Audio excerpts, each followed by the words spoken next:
Bonjour à chacun. Nous sommes quelques jours avant Pâques et Jésus, dans son ministère, quelques jours avant Pâques, il a annoncé qu'il reviendrait pour rétablir son règne. À l'époque, il pensait que Jésus arrivait à Jérusalem pour rétablir son royaume, chasser les Romains. Mais en réalité, il venait pour mourir à la croix, puis ressusciter, afin de nous libérer du péché et non des Romains. Mais juste avant de vivre cette Pâque, cette mort et cette résurrection, Jésus a annoncé qu'il reviendrait. Alors dans les textes bibliques, Marc 13, Matthieu 24, Luc 21, c'est les chapitres, on voit dans ces chapitres un mélange. Jésus annonce deux choses et les disciples n'ont pas compris quand ils ont écrit les textes bibliques. Il annonce la destruction de Jérusalem, qui a bien eu lieu en l'an 70, et il annonce son retour. Et dans ces textes, c'est un peu mélangé et c'est un peu confus. Malgré tout, on peut quand même dire que la Bible est claire, parce qu'il faut lire Apocalypse 20, et là on voit que Jésus va effectivement revenir et établir un règne de 1000 ans sur cette terre. Un règne qui est juste, qui est au respect de la nature, de la création et de tous les peuples. Un règne mondial en fait.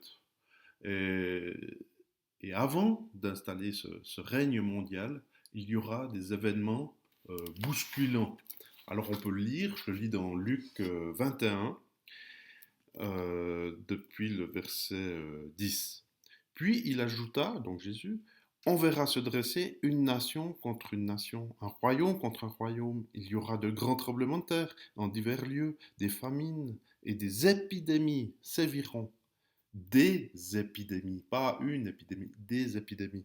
Donc régulièrement, il y a des épidémies, hein, ça, on le sait maintenant.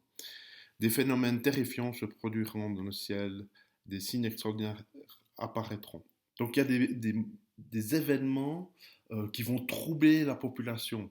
Si on lit le verset 26, plusieurs mourront de peur dans l'appréhension des malheurs qui frapperont le monde entier.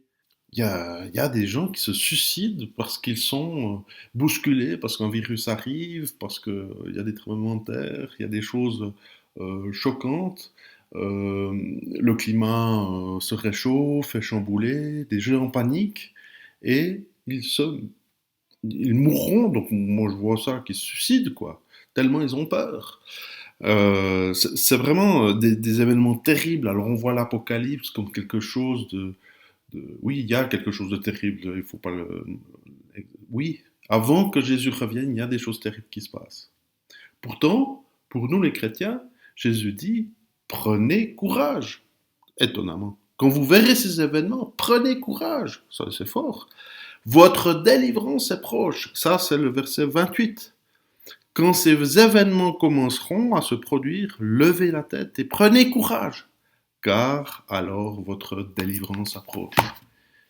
Quel merveilleux message d'espoir de savoir qu'un maître, un roi va venir régner sur cette terre pendant 1000 ans et qui va régner avec justice. Il n'y aura plus des gens qui meurent de faim. Il n'y aura plus de pollution inconsidérée. C'est un temps merveilleux qui est annoncé. Donc, c'est une vraie bonne nouvelle qui se passe.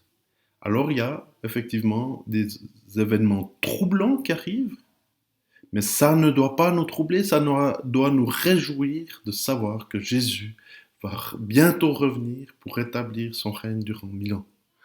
Soyez encouragés, perdez pas espoir, car Dieu a la maîtrise des temps, a la maîtrise de ce qui se passe dans la société. Il n'est en rien dépassé. Bonne journée à chacun.